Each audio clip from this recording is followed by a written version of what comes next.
Hi friends, ఈ వీడియోలో మనము రోజువారీ రాశి ఫలాలలో మిథున రాశి వారి గురించి తెలుసుకుందాం. అంతకన్నా ముందు చిన్న రిక్వెస్ట్ ఫ్రెండ్స్, ఈ వీడియో మొదటగా చూస్తున్నట్లయితే లైక్ చేయండి, షేర్ చేయండి, అలాగే సబ్స్క్రైబ్ చేయడం అసలు మర్చిపోవద్దు. మీ యొక్క సపోర్ట్ నాకు ఎంతో అవసరం. ఇక ఈరోజు మిథున రాశి వారికి చూసుకున్నట్లయితే దూర ప్రయాణాలు చేయవలసి వస్తుంది కాబట్టి తగిన విధంగా సంసిద్ధమై ఉండండి. కుటుంబ సభ్యుల నుండి అవసరానికి ధన సహాయం అందక ఇబ్బంది పడతారు.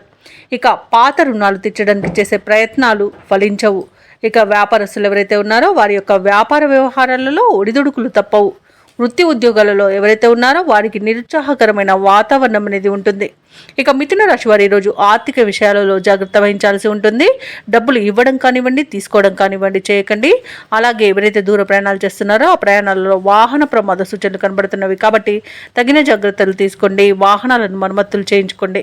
అలాగే మద్యపానం సేవించి వాహనాన్ని నడపకండి. ఇక ఈరోజు పెద్దలను గౌరవించడం వలన మీకు కొంత శుభ ఫలితాలు కలగవచ్చు. అలాగే భార్యాభర్తల మధ్య విడిపోయేంత గొడవలు అనేవి జరిగే అవకాశం ఉన్నందున కాస్త సమయం పాటించండి. ప్రేయసి ప్రియుల మధ్య కూడా వివాదాలు తలెత్తే అవకాశం కనిపిస్తుంది. ఈరోజు ధన నష్టం కలిగే అవకాశం కూడా ఉంది. అలాగే నేత్ర సంబంధిత అనారోగ్య సమస్యలు కలగవచ్చు కాబట్టి తగిన విధంగా జాగ్రత్తలు తీసుకోండి. ఔషధ సేవనం చేయండి. తగ్గకపోతే వైద్య సంప్రదింపులు చేయడం మీకు అత్యంత మేలు చేస్తుంది. ఇక ఈరోజు మిథున రాశి వారికి వ్యాపార నష్టం, భూ నష్టం, విద్యా నష్టం అనేది, ఉద్యోగ నష్టం అనేది కలిగే అవకాశం కనిపిస్తుంది. ఇక వైద్య రంగం వారికి ఇబ్బందులు తప్పకపోవచ్చు. ఇక విదేశాలలో విద్యాపరంగా, వృత్తిపరంగా, వ్యాపారపరంగా ఎవరైతే నివసిస్తున్నారో వారికి ఆర్థిక ఇబ్బందులు అనేవి తలెత్తవచ్చు. అలాగే ఈరోజు మిథున రాశి వారికి తమ కుటుంబంలో ఇబ్బందులు తలెత్తి వివాదాలకు దారితీయవచ్చు కాబట్టి కాస్త ప్రశాంతంగా ఉండడానికి ప్రయత్నించండి. ఇక మిథున రాశి వారికి ఆర్థిక వ్యవహారాలలో చికాకులు పెరుగుతాయి.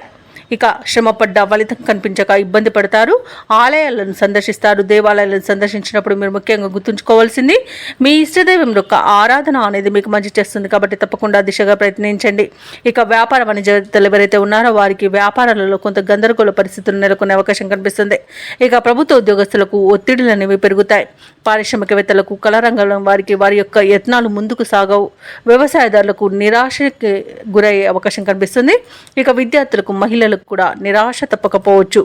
ఇక ముఖ్యంగా మహిళలకైతే కుటుంబంలో చిక్కులు ఎదురవ్వచ్చు. ఇక మిథున రాశి వారికి అదృష్ట రంగు నీలం, ప్రతికూలమైన రంగు పసుపు, అదృష్ట సంఖ్య 7. ఈరోజు మిథున రాశి వారు శివాలయంలో ప్రదక్షిణలు చేయడం వలన, లక్ష్మి అష్టోత్తర శతనామావళి పఠనం చేయడం వలన మంచి శుభ ఫలితాలను పొందుతారు. అలాగే పనులలో వచ్చే ఆటంకాలని తొలగించుకోగలుగుతారు.